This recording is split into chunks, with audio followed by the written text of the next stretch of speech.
鮮酵母嘅爆發力咧係好勁嘅喎，可以大大減少發酵嘅時間，同埋你做麵包咧個成功率真係高好多。呢度有2份一樣份量嘅粉，唯一唔同嘅只係呢個用乾酵母，呢個用鮮酵母。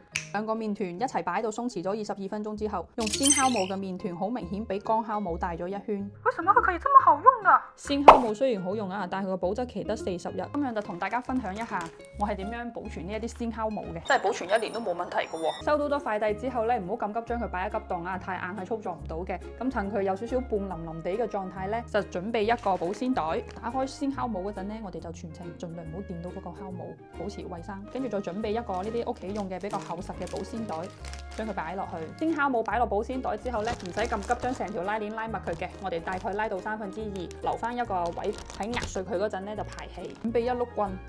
跟住就咁樣開始壓碎佢。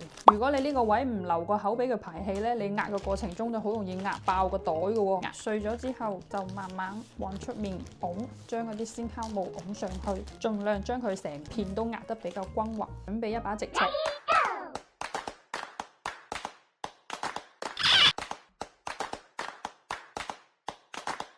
處理好嘅酵母餅咧，就輕手啲，將佢慢慢捧過去一個比較平、比較大嘅容器。我呢度就用咗屋企嘅酵盤，擺落去冷凍，結成冰嗰格。凍咗佢1晚之後，佢而家已經變咗一個硬棒棒嘅酵母餅。最解壓嘅 moment 到咗啦！而家拍開咗一袋好似朱古力咁樣，跟住再繼續擺落去冷凍嗰度保存。1年內我試過都係冇問題嘅，但超過1年我都未試過，因為我自己玩咧好快玩晒嘅一袋。